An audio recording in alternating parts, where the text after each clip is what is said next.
Good evening. Welcome to the Tuesday, January 20th meeting of the Monmouth City Council. I will call the meeting to order and ask City Recorder Phyllis Bowman for a roll call, please. Councillor Belts is excused. Council Carey. Here. Councillor Lopez is excused. Councillor McKeel is excused. Councillor Oberst. Here. Councillor Ridgway. Here. Mayor Kuntz. I am present. Councillor Carey, would you lead us in the flag salute this evening, please?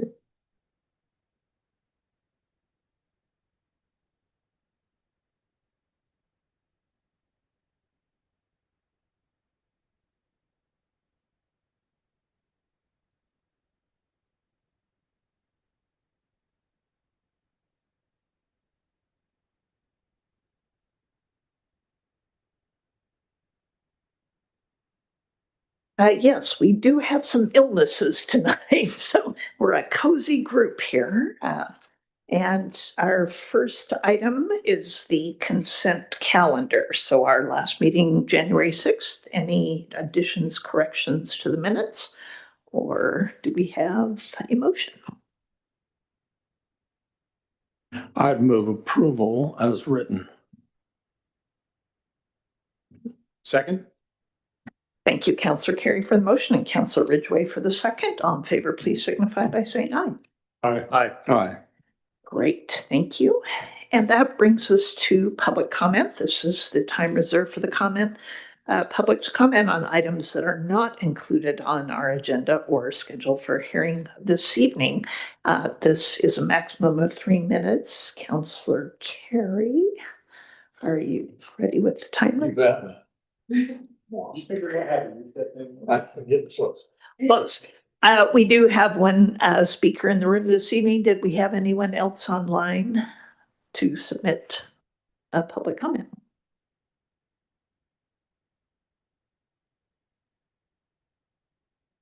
All right, Brian Sparks, if you could please come up and push the button. The red light means it's on.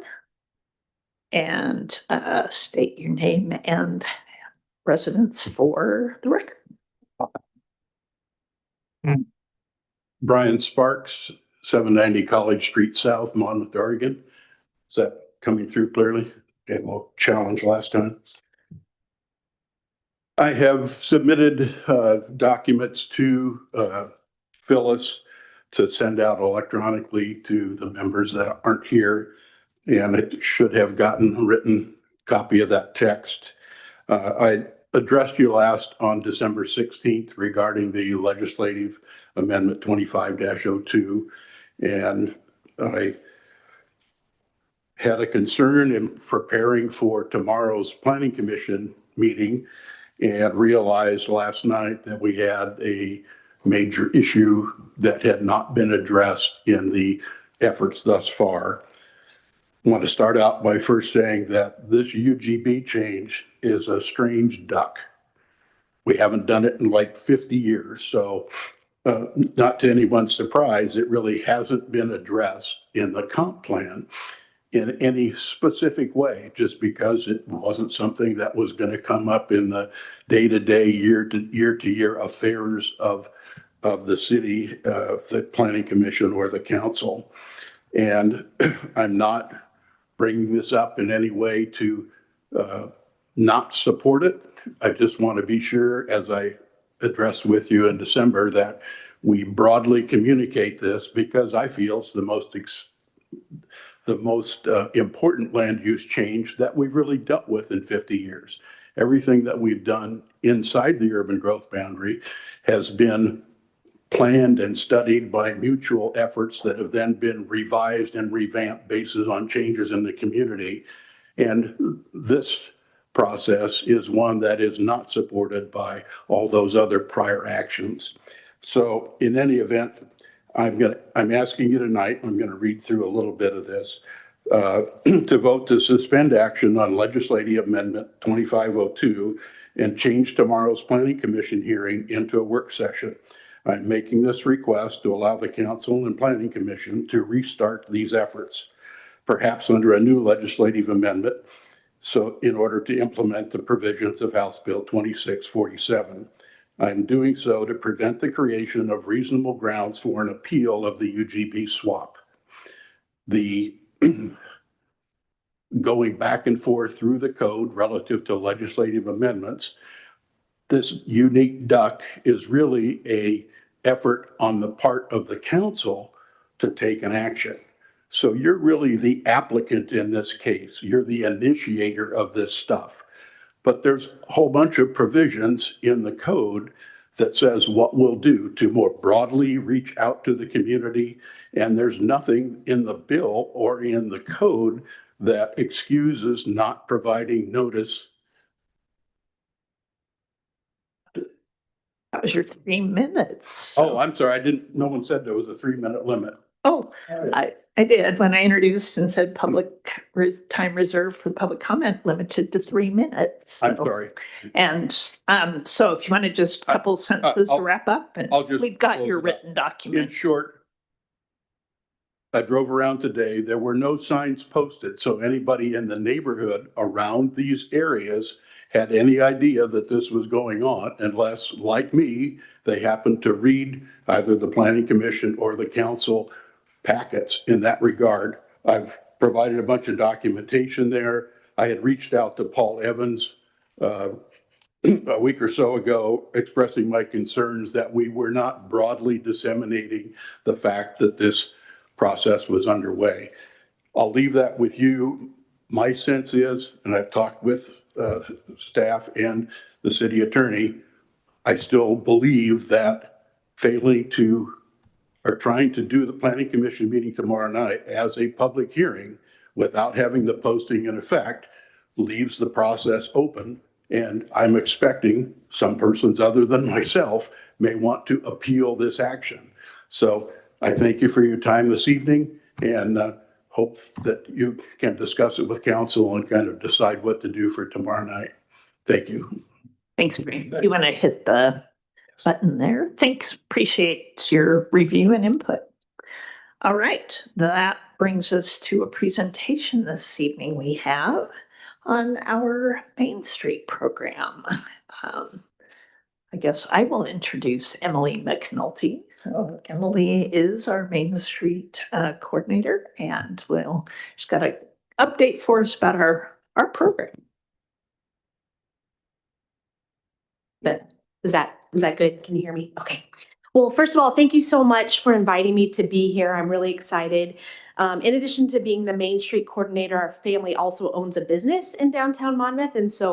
And I am raising my family here as well. So Main Street efforts to make our community vibrant and active are really important to me personally and professionally. And I'm here tonight to talk a little bit with you and go over a review of 2025 for the Monmouth Business Association, which is the backbone organization for our Main Street program here in Monmouth.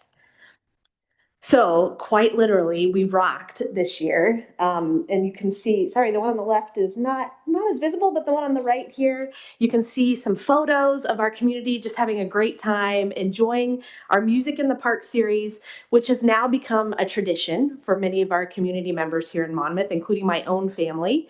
And this year, okay, I think I might be having some technical oh, here we go. Okay, so this year we had 8 free concerts, and these concerts run through July and August on Wednesday nights. We had over 30 sponsors, and new this year we had 4 super sponsors. And so those sponsors were businesses that really believe in this effort, put a little bit more money towards this, and were able to do some shout outs of their businesses. But it's because of all of these sponsors, many businesses, small businesses, that we are able to pull together this event. Each week we averaged about 250 attendees. And not only were those attendees locals, we know that this event was a draw for community or for folks outside of our community. So people were coming from Salem, other surrounding areas. So it really is a tourism event as well. This year, thanks very much to Bill Foster, who many of you know, with our Pass the Hat, we raised about $2,500 that goes back into the funds to support Music in the Park. And again, I think this is just a testament of how much the community loves this event, and they want to see it continue. New this year, it's at least been a few years, we had a beer garden, and that was in partnership with Dry Town Tap House. So a really great collaboration between the City of Monmouth, Monmouth Business Association, and one of our very vibrant local businesses. And if you made it to any of the Music in the Park series, you probably saw folks dancing, playing cornhole, just really having a great time. So that was a good addition to our Music in the Park series this year. And of course, none of this is possible without the many dedicated volunteers that make this event happen. And as you can imagine, Wednesday nights in the summer, in the evening, it's hot. And we have so many folks that show up to ensure this event comes together. And we're really grateful for that. New this year, we instated a new event called the Motown Trekker, and this was a passport event that ran for the duration of the Music in the Park series. It was a new event, and we actually, even though it was a new event, we had 27 businesses jump on to participate in this, which I think is just showcases how much our businesses do want to get involved. They want to be supportive of downtown activities. And the whole goal of this passport was to try to get people into these businesses during a historically slow time of the year. And people showed up. We hope to grow this in coming years, but it does seem like something we would like to replicate in 2026. We had some great fun, colorful marketing tools. You can see the peacock represented here and a sticker that Sparklet Designs created for us. We also had a VIP section, thanks to Miriam Haugen from Haugen's Gallery, that was available for the last Music in the Park series. And so anyone that completed the passport was able to come. And if you saw it, you can see in one of the photos here, there was a chandelier. It was decked out. It was fun and exciting. And so we're hoping that built some interest for participation next year. And this event was really the launching point for a new event I'll talk about called Wolfie on the Shelf that we kicked off during the holiday season this year. We know that not all small businesses are able to come out for the typical Monmouth Business Association meetings, which are in the morning at 8 a.m. So this year, you'll notice some trends here. We're trying some new things. One of our new activities was MBA After Hours. And this was a pretty cool event where we were really trying to connect with businesses that don't always show up to the table through our typical meetings. And we had folks show up. It was just a casual opportunity to come, talk, get connected, and dinner, thanks to City of Monmouth, was provided by the City of Monmouth. And as we know, food is a big draw for getting people to show up. But we also were able to use the alleyway. And I think this was a great opportunity to showcase this really neat space that we have in downtown Monmouth that has become a hub for our community members, especially in the nice months. So some of our business members came, and that was their first time in that space. And this is something that we, again, hope to replicate in 2026, just to continue to connect and build on these partnerships amongst our business community. Welcome to My Town, or if you've been around for a long time, it used to be called the New Student Feed. This is another one of our staple events that the Monmouth Business Association puts on in collaboration with Western Oregon University, the City of Monmouth. And you can see in one of our photos here, Polk County Fire Department actually prepared some of the food. So there's a lot of folks that show up for this, a lot of volunteers. And the intent of this event is to really draw the new students that are at Western Oregon to our downtown. We want them to see Main Street Park. We want them to interact with our really amazing business owners. And so dinner was served to over 280 students. We had 25 vendors, and those were, again, small businesses or local community groups. We also piloted a new tool during this event that we're trying to use in other places, and I know it was actually used for the MLK Day of Service, and that's to recruit volunteers. So we're trying to create some pathways that can be replicated throughout. It's the same pathway that can be used for different events to make it easier to recruit volunteers, but also for our community members to get engaged. And that was really successful with this event. Some of the highlights included the Woo Cheer team. I know some of you in the room actually came to this event, so thank you. We also had a live DJ and some special guest speakers. Thank you, Mayor Kuntz, for showing up for that event. And again, I think it's just that first introduction for our new students to see how great downtown Monmouth is. Halloween is another staple event that the Monmouth Business Association puts on. And this year we had 23 brick and mortar businesses that signed up to pass out treats to our community members. We had 9 pop-up booths that lined up by Main Street Park here in the street. Thanks to the city of Monmouth for helping us be able to close that down. I think it's a great addition to the trick-or-treating event. We estimate we had over 1,000 visitors downtown this year. Of course, that's dependent on weather, but this year it was not too bad. So we had a good showing. Anecdotally, I was out with my own little trick-or-treaters and heard somebody that said they had lived in this community for 40 years and they didn't know about a business that they walked by. So it's just a way, again, to get people downtown. And while they're not going into the businesses, they're learning about them, they're seeing them, and they're really seeing our downtown as, again, a vibrant space that they want to be. This year, we also continued our collaboration with the City of Independence. And I think this is a good, with that Independence Downtown Association. This is a good example of how there are times where it makes sense to collaborate. And this is one of those. So we created one poster that was used to promote the Halloween event, trying to clear up any confusion among our community members, and also to encourage them to use the trolley and go in between our 2 great downtowns. Western Oregon has also become more and more engaged over the last few years with this event, and they encourage their student groups to set up pop-up booths or trunk or treat kind of setup in their parking lot right by Main Street. And that has been a big success. And again, it's just helping that town to gown connection and collaboration. So Making Spirits Bright, I think this is an event that has grown exponentially over the last few years. Of course, the holiday tree lighting and the Woo Light Parade, those are staple traditional events that have been going on for 50 plus years. And we're just building on how great that event is. So in addition to the parade and the tree lighting, we also hosted the 2nd annual Merry Market that was in the Werner University Center. We encouraged businesses to come to have a table during the tree lighting. We had other folks vending their wares, and we even had a youth entrepreneur aspect to this. And as a mom who had one of those youth entrepreneurs, it was a great opportunity for her to be exposed to what it means to be an entrepreneur, what it means to sort of have your own business. And I really have to give a shout out to the community members who showed up and supported those youth entrepreneurs at that event. It was very well attended. As you know, Santa is a big draw. So it was a place where we had a big group of folks that were able to connect and learn about some of our other businesses at the holiday tree lighting. So new this year, hopefully many of you heard about it, Wolfie on the Shelf.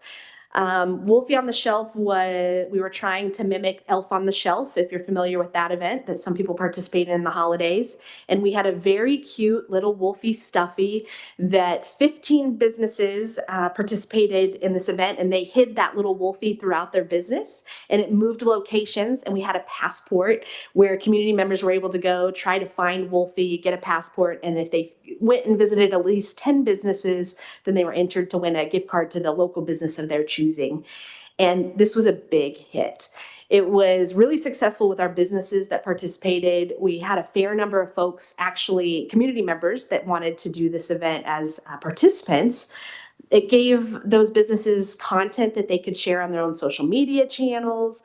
But also we heard from several businesses that they had folks come in that had never been into their business before. And it was because of this event. So I think having these new and innovative ideas and trying to be creative and be open to new things, but also rooted in tradition are really good. It's a really good thing for our downtown.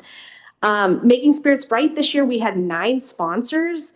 And most of those were business sponsors, but we actually had some community members come out of the woodwork that said, hey, we love the lights downtown. We want to support this. And so we had our first community sponsor, and we hope to build on that next year. And most of those funds are used for the lights in Main Street Park. And a very big thank you to the City of Monmouth, who did an incredible job lighting up the park this year. We had new lights, and we hope to continue to build on that in future years. Through the Making Spirits Bright initiative, we also promoted business specials. We had the very fun Griswold Light Competition where our businesses decorated their storefronts and tried to add to, well, they really tried to make spirits bright in downtown Monmouth. And past years, we've not had as many businesses participate, but I think they're starting to feel a little peer pressure. And so we had a few more show up this year, which was great for that.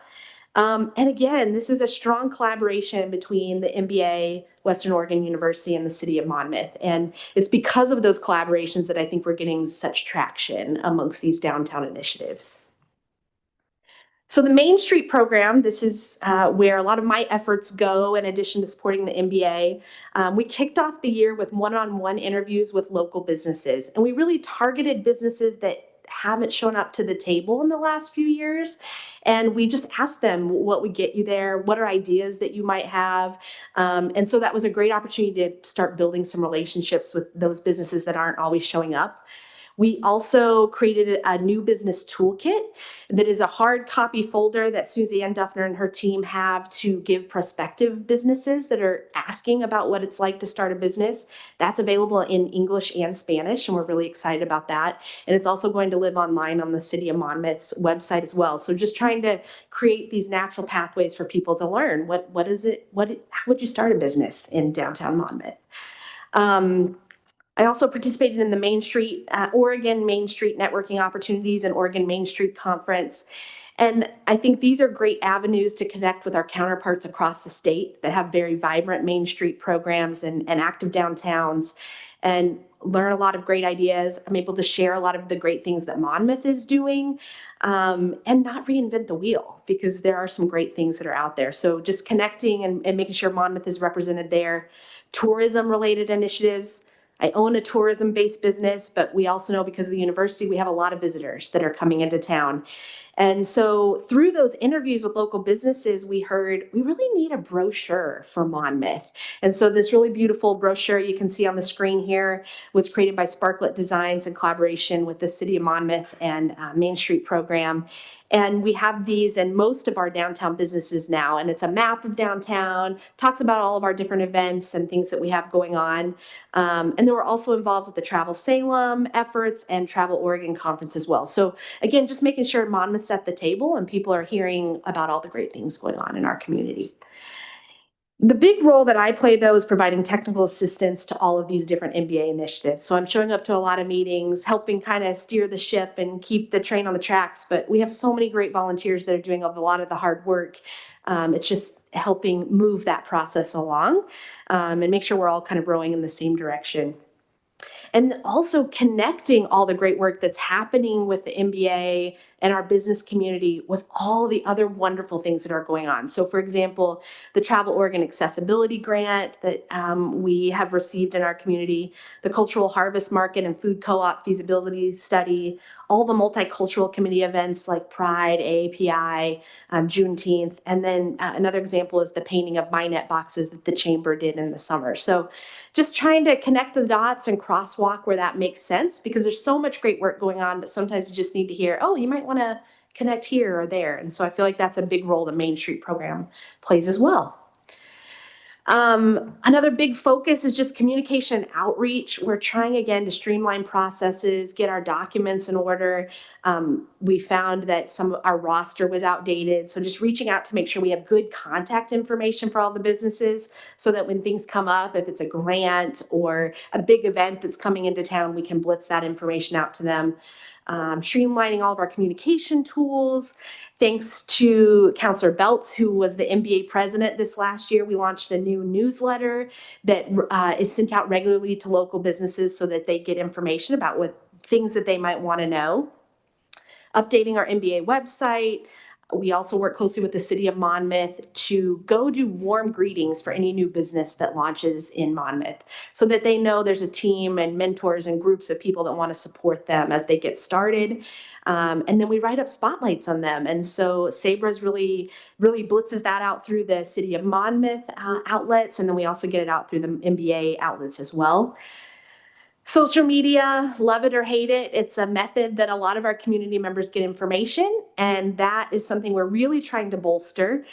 I was able to work closely with Sabra and her class at Western Oregon this past term, and they developed a plan for the MBA that we're going to utilize and implement in 2026.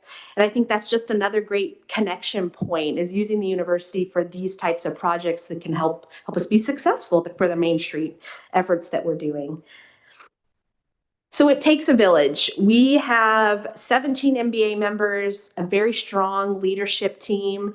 We had a great team last year. We have a new leadership, some new members coming in this year, a lot of committees that do a lot of hard work to ensure all these programs and events come together. And we estimate that we had over 680 plus volunteer hours just from the Monmouth Business Association. And those are volunteers that are running businesses that are doing a lot of things. But I think it's just a testament to the value they see in these Main Street efforts, supporting our business community and recognizing that the stronger our downtown is, the stronger our business community is ultimately going to be. So I know that was a lot of information, but I hope it just showcases that there's a lot of activity, a lot of hard work going on to support our businesses, and our businesses are showing up to the table to also propel these events forward. So, I don't know if there's any questions or if there's time for that. Yes, and I think what's great about this presentation for us, Emily, we all know about the events, right? And we all hear MBA sponsors. So learning about what else Main Street is doing to support and grow business is really a cool feature of this presentation. Comments or questions? Just want to say I'm a big Main Street fan. So keep up the good work. Thank you. Yes, he pushed for it for many, many years, and Well, happy to see it be successful. Councillor Carey. Thank you. Good information, and sort of been anxious for it, anxious to get the report. So it's good that you're here. A couple of things that I wonder about that you might be able to help with. You mentioned that the connection between Monmouth and Independence, and you mentioned the downtown association over there, the businesses over there, and then the trolley. What are you doing, or what have you done specifically to utilize the resource that is the trolley? that's a great question. I think the trolley is such an amazing resource in our community. I can say just from my own business perspective, we really tout it to all of our guests that that's a great way to get to and from. Through the Main Street networking events and the conferences, I actually met people in Independence and Dallas that I did not know that were a part of the Main Street program. And through that, we've created a little mini collaborative amongst ourselves. And I know Councillor Belts also was meeting regularly with the IDA, or the Independence Downtown Association representatives. So I think it's created this opportunity for more communication in ways that we weren't having that before. And the trolley between Monmouth and Independence, we certainly are trying to promote that amongst our businesses too, and say, hey, this resource exists. I think folks see it as the cute little red trolley, but they don't maybe necessarily understand that it really is a connector. But that's growing, and there's more and more understanding that it's a good resource. And it is in the Welcome to Monmouth brochure as well, so that is highlighted there. It seems that the Independence businesses would be interested in advertising, ride the trolley from Monmouth to our town, and the reverse of that here. Come to Yeasty Beastie for a different type of pizza and ride the trolley when you do it. I don't know anything about marketing. I don't know anything about business, but it just seems like that if we can link that and create an economic nexus to the continued funding of the trolley, it would be huge. Absolutely. Yeah, I also, just to add on to the trolley, I know Travel Salem and some of the tourism entities have done itineraries for Monmouth Independence that they're trying to promote out that say, hey, this is one of the things you can do within Polk County. And I believe that National Main Street Program has also identified our trolley. And so there's some national buzz even about some of that, or the trolley in our community. So yeah, I think a lot of people know about it, but how do we best utilize it? And it just struck me as several years ago, Sean Irvine over at Independence organized the Going Dark tour. Remember the beer tour that in the winter that had back the old Chateau bus for Rogue out of the, out there, and they'd drive people around, and all well supervised. for sure, but there might be something there. Okay, just a couple more things on, do you have anything in terms of the technical business assistance? For the new business, we had a number of things, back in the COVID money days, that's kind of fallen by the wayside, I think, in some ways. Right. I know there, and maybe Suzanne, you could jump in as well, but there were some grants that were technical assistance grants that were given to small businesses. I don't believe that that is in existence at this point, but we certainly are trying to at least one-on-one with businesses, help connect them to other opportunities that might exist that would be a good fit for them. Yeah, absolutely. And just tag on to that a little bit, because the age of COVID recovery funds is dried up. And so now we're just trying to find other resources to make some of those programs still available. So we are doing scratches, yay, this February for Love Local. And so we're leveraging some of our tourism funds to help with that. And we have, I think, about 15 businesses that are signed up to participate in that. So there are kind of some one-off ones as we're able to, well, I shouldn't say one-off, we've done that in the past, but as we are able to leverage resources, and this year we will be having some of the businesses support some of the funding to run that program rather than it just being 100% free. So that's one way. We also, Emily had mentioned the Travel Oregon grant. That's going to be providing some free technical assistance to businesses who are interested in making their business more accessible. So that's another resource, that we're bringing there. So as we become aware of these, and then just I think the amazing skills that Emily brings to this job as a business owner, she's able to relate and mentor businesses and know what they need and know what they're going through and provide some help and counseling sometimes on, just where there may be resources in our community for that. And certainly Kate with Indie Idea Hub and Indie Commons has some resources as well. So we're just trying to, I think, piece it together and evolve it as new resources become available. But yeah, really appreciate all the hard work that Emily is just working part-time and she does all of this. So it's truly wonderful to see all this great work that she does. Thank you. And I just want to say thank you to the council for support of this work as well. I really appreciate it. I hope businesses do too. Yeah, for sure.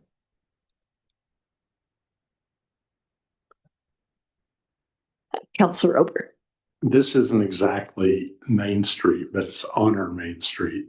I was on Google Maps not long ago, just kind of flying around our town. As I came down Main Street, it looked just like any other Main Street, business buildings. And then you get to the alley and you can't help but stop and wonder, what in the world is that? And zoom in to see this, really colorful. It's cool. So I don't know how or if you want to promote that thing, but it is a really nice feature of our downtown. Yes, I would agree. And I know that we have some businesses like the Sipri and Yeasty Beastie that are encouraging on a nice day that their patrons go enjoy that. And hopefully there's some new and exciting things coming to the alleyway as well. I'm anticipating the Lucky Crow will be an active participant. Yeah, and I know the Arts and Culture Commission also is wanting to get better utilization of having some activities planned for the alley as well. So it's great to kind of hear the next evolution of the alley. Yeah. All right, seeing no more comments or questions, thanks so much, Emily. It really is appreciated to know what's going on behind the scenes as well as all the fun events. So, Thank you. and I want to get a Wolfie on the shelf for my grandson, but I want to be like really a little Wolfie on the shelf next year. So work on that.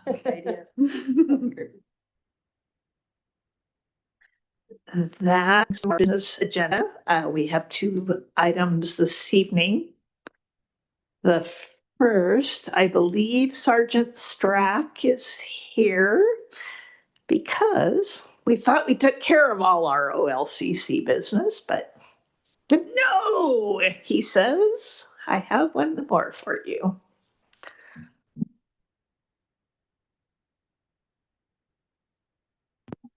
Madam Mayor, members of the council, Sergeant Mike Strack, and we've got a new liquor license for you guys.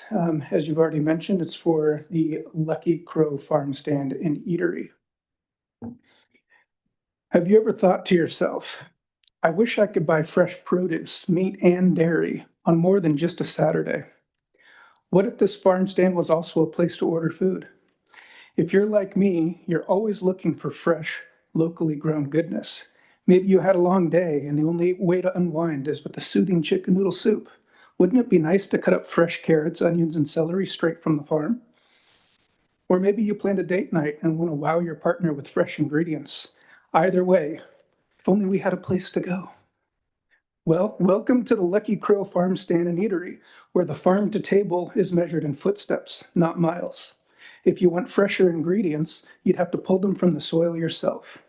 Lucky Crow will be a unique combination of farm stand and restaurant. Cooking's not your thing? Leave it to the chef, as she will serve specially curated, Southern-inspired dishes paired with batch cocktails, beer, and wine. Signature field toast and exotic takes on deviled eggs are both to die for. Reconnect with the way you're meant to eat with fresh, locally grown ingredients. Lucky Crow will be opening at 159 Main Street West, and they're shooting to be open Tuesday to Saturday from about 10:30 a.m. to 8:30 p.m. And hopefully they will be opening this spring.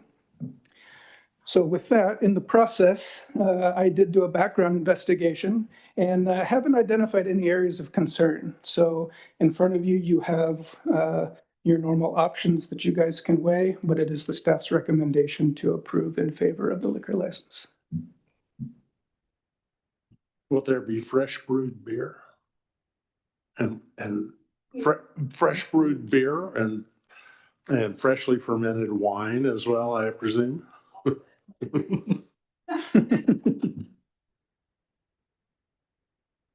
Madam Mayor, I'm going to move to send the OLCC a recommendation in favor of approving the liquor license for Lucky Crow Farm Stand and Eatery. And I would second that. Thank you, Councillor Carey, for the motion and Councillor Obers for the second. Any questions? All right, Phyllis, will you take the roll call, please?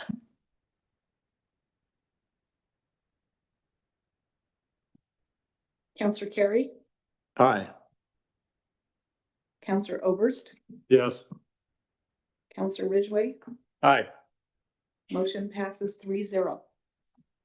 All right, and we expect to hear that same sort of presentation next year about Jack's Pub. Would you bring a... That might take a little more magic, but I'll try. Thank you. All right, thanks. And we have one other business agenda item this evening, and that is a discussion of our fees, which specifically our public records requests. So one of our final presentations from City Recorder Phyllis Pullman. Good evening, Madam Mayor and councilors. I'm here tonight to talk about updating our resolution for comprehensive fee schedule to include more updated fees for doing research for public records requests that are more in line with recouping the money that is spent in the time of the employee to do the research. As it has been, we've been charging $25 per hour, no matter who was doing the research. So this asks that we add a little more. If you're a manager, IT, or professional city attorney, we've always charged the actual hours, but not for the other people. So if you have any questions, let me know. Otherwise, there is a motion on the bottom. And I did have one question procedurally. Oftentimes when we adopt a resolution, to change something that's in an existing resolution, we don't have to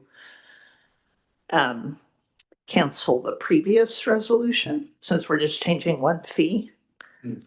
Like repeal. Yeah, we sometimes repeal one whole resolution and adopt a new one. Mhm. And I know our fee resolution is multiple pages, but so I was curious about, We're gonna, well, the resolution readopts the whole document, even though I didn't attach the whole document. I just attached the page that was changed. okay, but with the changes. And so we don't need to repeal the previous resolution. I believe that's covered under section 2 of the resolution. It says all other resolutions or portions thereof which conflict with the provisions of this I can't even speak, resolution are repealed. Yeah, it typically, we have a number and we specifically say it in the motion. I just wanted to check if we needed to move specifically to repeal the prior motion, but I think that section 2 covers it. So I think we're okay. All right. Thank you. Thank you. Thank you. Phyllis, I have a question that you might be able to help me with. What's the definition of each of those levels? Clerical, managerial, professional. City attorney is obvious, but because there's a pretty good jump in the rate for each of those. So clerical would be like the finance department clerks. Managerial is, I thought that was in the part that I gave you. Okay. In the description of the charges, Yeah. not the charges, but the records request policy, it talks about level 1 and level 2, Right. but it didn't really flesh out who we're So, talking about. Managerial would be more like department heads, and professional is IT, HR. So clerical, managerial is department heads, and professional is IT or HR, Okay. and then the city attorney. And then the other question that I had, because there's a little, I assume this breaks out into the half hour. If there were a half hour, because there's some that you don't charge if it's less than 30 minutes. But if it goes an hour and 30 minutes, or would that be rolled up to 2 hours, or would that be, this is parsing things a little bit, I guess, but it's a pretty good jump in the rate. It is, but we've also had John spend a couple hours on something and get paid $50 for doing it, for the HR stuff. Well, he wouldn't get paid $50. There would be $50 come in Yeah, against his right, time. $50 come in, but his hours would be a lot more than, pay would be a lot more than that. It's just trying to even out the playing field a little bit. And the last thing, and I sort of struggle with this just a little bit. I mean, I'm supportive of the thing, but I think we need to ask the question, when is service provided just part of the job?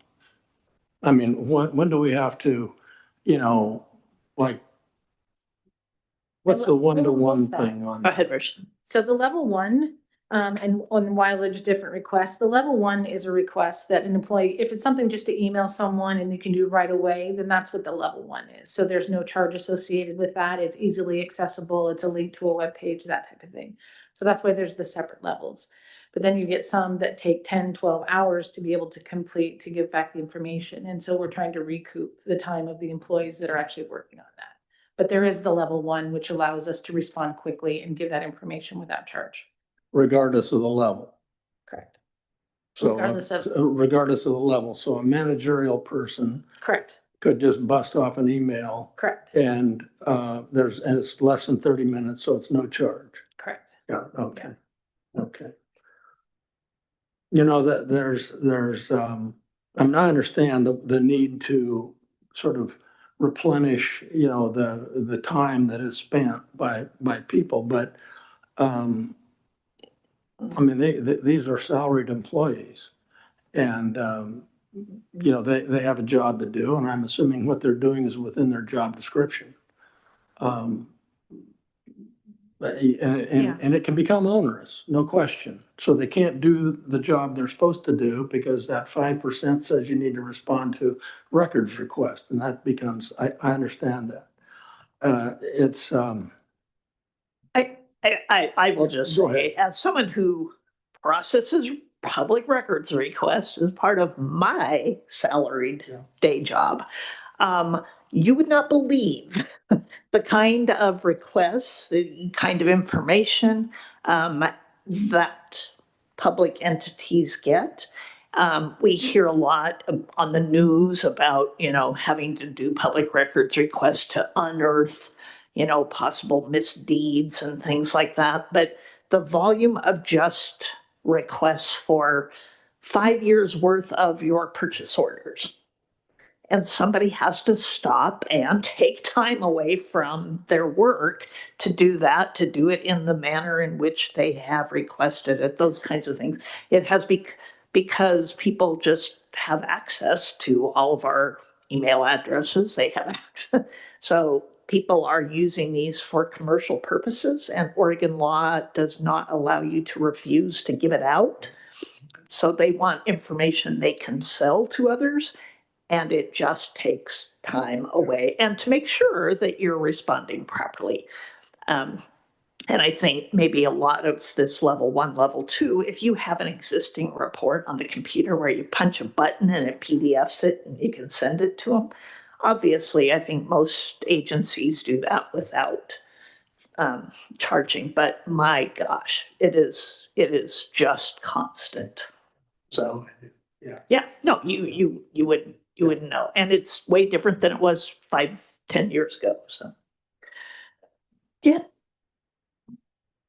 Thank you. So I have not requested public records in the past, and so I'm a little unfamiliar with what that would look like in practice. I think most people are probably in the same boat. Obviously there's a lot of work that goes on behind the scenes. Lots of staff hours are put into fulfilling these requests. My question is kind of on the front end, when someone comes in and they make a request, how accurate, I guess, is the process or the information they get back on the fee? Do they know before they walk out the door how much they're going to be paying? Not before they walk out the door, no, but you have, I believe state law says you have 5 days to get back to them to let them know if there will be a fee and how much, or at least let them know that it's gonna take, this many hours, and we haven't yet figured out how much it's gonna be because there's a lot of documents involved, but you have the 5 days to respond to them. And that's going to be based on an estimate, the closest estimate that Yeah, that, so staff they're can usually provide. given an estimate. Sometimes they need to pay ahead of time or pay a down payment, but they don't get the records until they've paid the fee.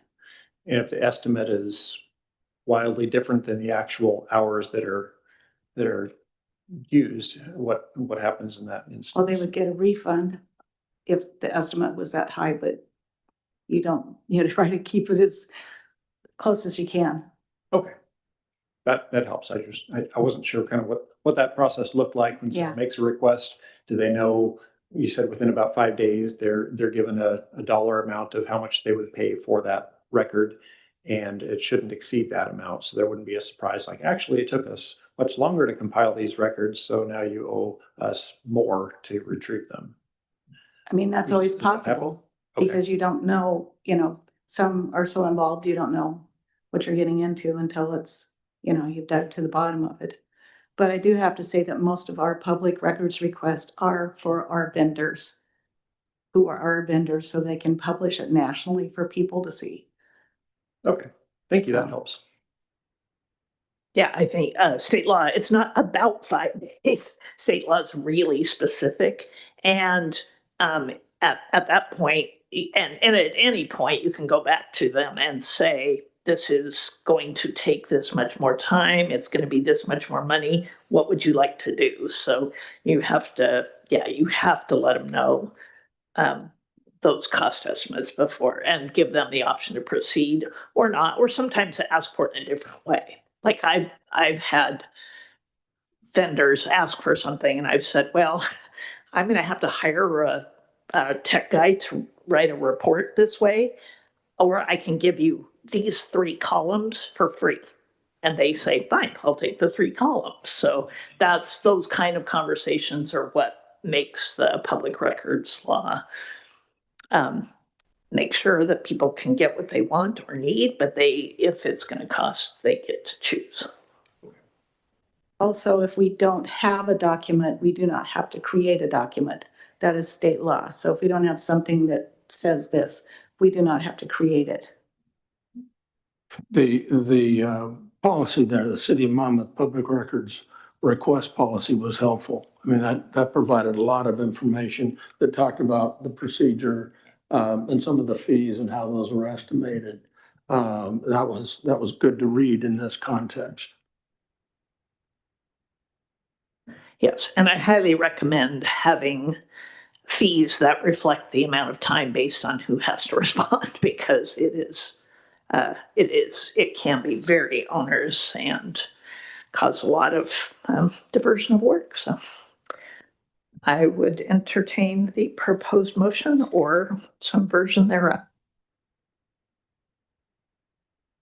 Well, to move it along, I'll move to adopt resolution 2021, a resolution adopting the updated comprehensive fee schedule. I'll second. Thank you, Councillor Carey, for the motion, and Councillor Ridgway for the second. Any other questions? All right, she's back in place, so I will ask for the roll call, please. Counselor Oberst, Yes. Counselor Carey, Aye. Counselor Ridgway. Aye. Motion passes 3-0. All right, thank you very much. And that is the end of our business agenda. We have reports for this evening. I just will report on a very recent event. So yesterday was our MLK Day of Service here at the city and in partnership with Western Oregon University. And it has gotten more successful each year. And I'm pretty sure there's going to be some cool drone footage and photographs that will be shared with us from that, because SAPRA was out actively recording the activities. And this year we had a variety of things around the community, and we had a variety of participants. We had a young person of the age of, I think she was 3, not quite 3, participating. And then we had a few of us grandmas participating, but had a real opportunity to get out, make a difference. And mentioning the alley, Councillor Oberst, you should go out and take a look at it, because we had alley sprucing, Monmouth alley sprucing as one of the activities, and we had an actual botanist out there working on it. So should be looking pretty good. So thank you to Suzanne Duffner, of course, and Carter Craig, our community development department, and SABRA, who do that. But Rochelle came and she volunteered as well. And so it was another really great event and really good opportunity. The whole softball team showed up. And, you know, we know they all have better things they would rather be doing on a day off, but it's a great event, and glad to participate once again.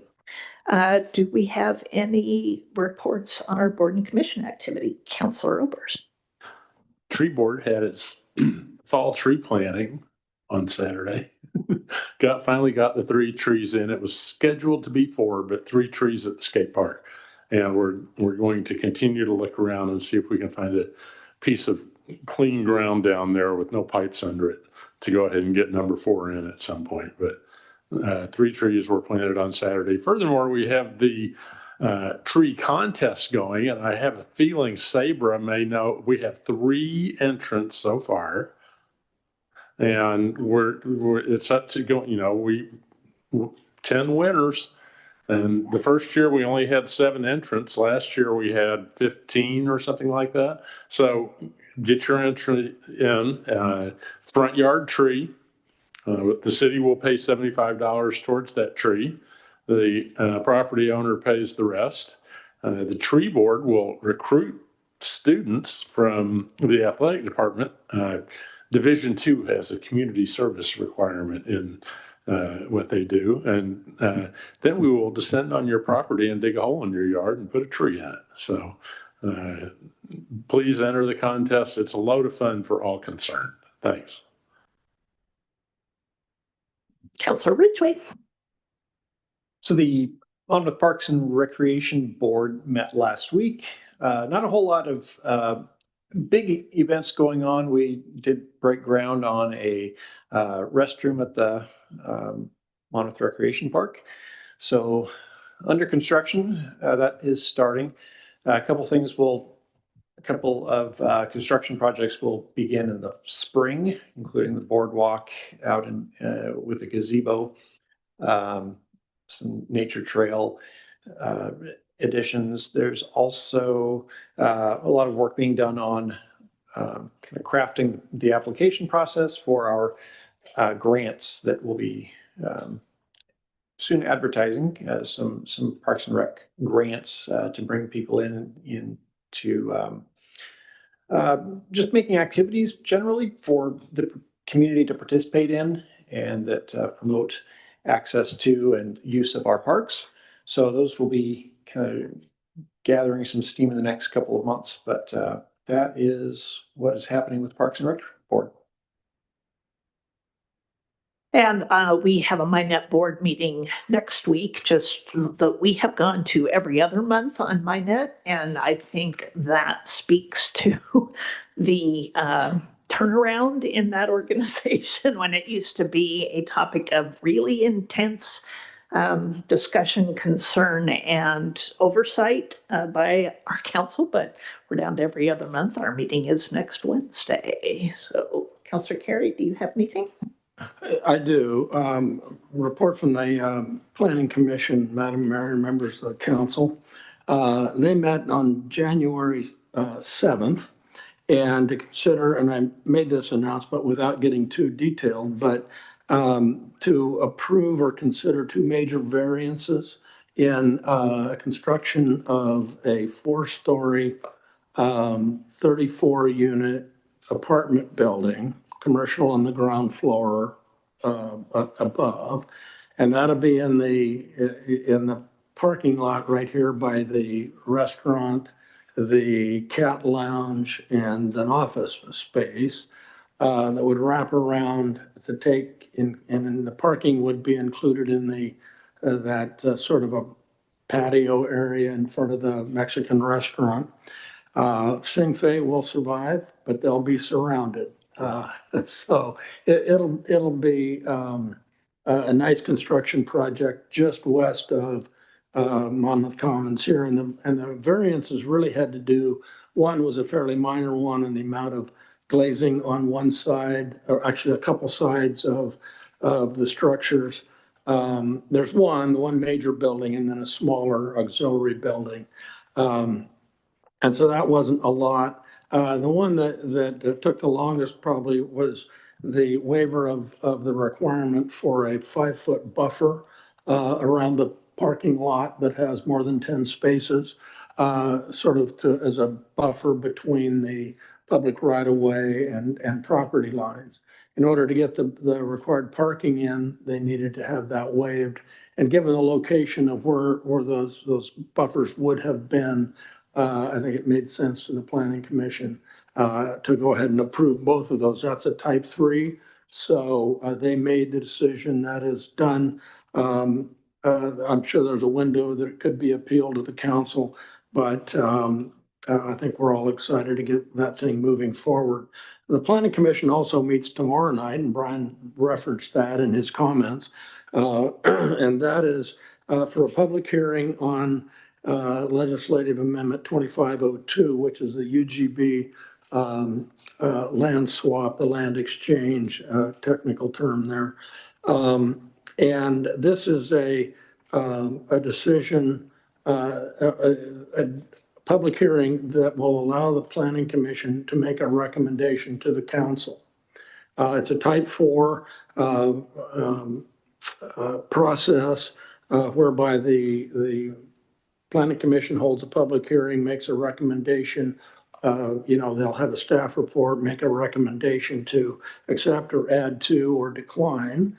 And then that's recommended to the council. And then it will be, I'm sure, I don't remember all of the details, but we'll have our own public hearing and we'll have our own discussion. And then the decision will rest with the council. So that is scheduled tomorrow. It doesn't have to do with what kind of housing development. It doesn't have anything to do with the type of subdivision or other than to discuss the anticipated zoning.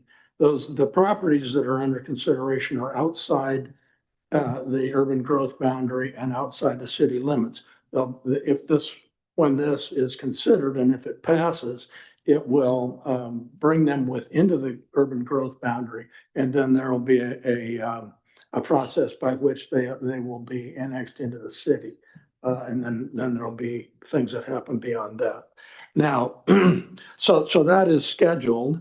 I don't know when we might should have some discussion at some point about the suggestion if we, is there a need to reconsider the type of meeting that is tomorrow or not? I don't know. I'm not sure. But at any rate, and I'll let Justin weigh in on that, but that really concludes my report. If there are any questions, be happy to respond. Okay, thank you. Yeah, I think for purposes of the meeting tomorrow, I mean, they can listen to this, the planning commission can listen to the same arguments and decide what they want to do in terms of the council's decision. You guys have already sent this to planning commission. That's not been put on the agenda or notice to the public to make any decision or to change that decision tonight. So I would not recommend making a decision tonight about what the planning commission should or shouldn't do tomorrow. If there's, and I haven't read in detail, but I got the gist of the remarks. If we didn't provide the proper notice for this, does that put us in any jeopardy? Because I don't want to have it, just like Mr. Sparks has indicated, and we don't want to have this, appealed and get all tied up in things.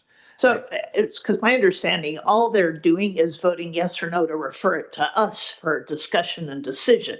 Their yes doesn't mean yes, go ahead with the swap. Their yes means go ahead and refer it to council. So they could get all kinds of public input and still decide to put it to us. They can decide all kinds of things. They could decide to continue it. They could decide, what recommendation to make. But I think the more important thing is if there is some notice issue, they can discuss that tomorrow.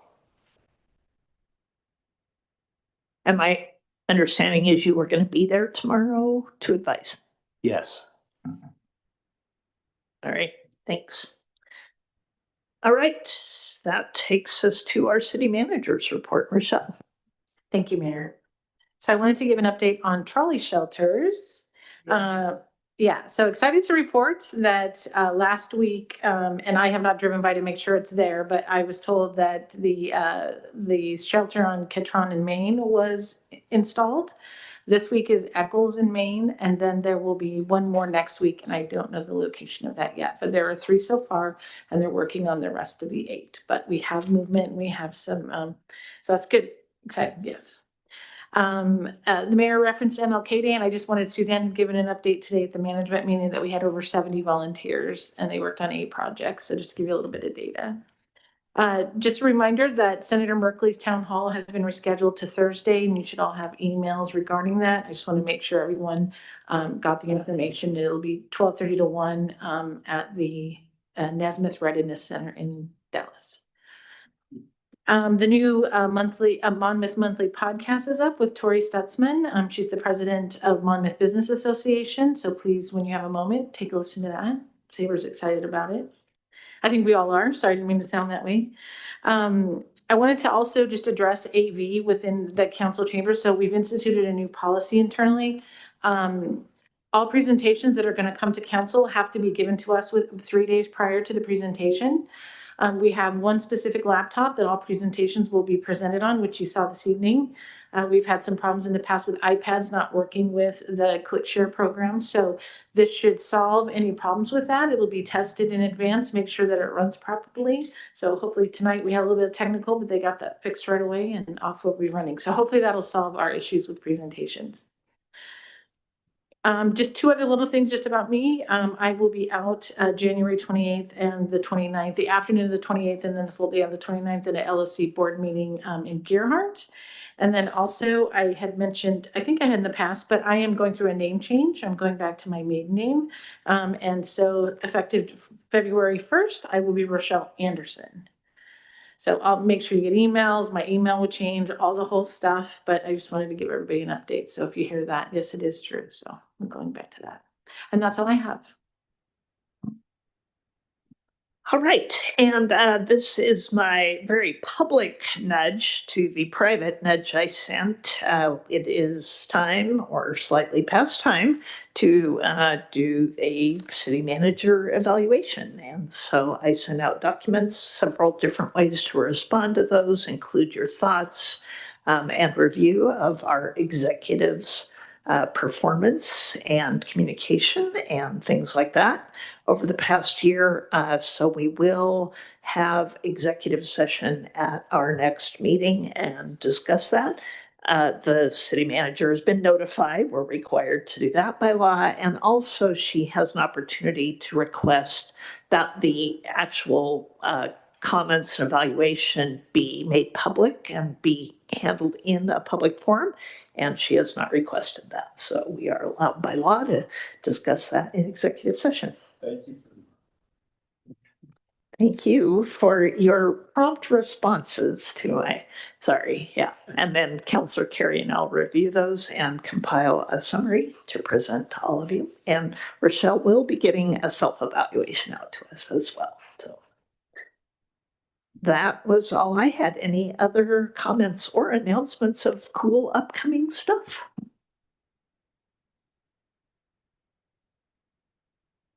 All right, then. Motion to adjourn, anyone? A motion to adjourn. Thank you. All in favor, please signify by saying aye. Aye. Aye. All right, thanks, guys. Good evening.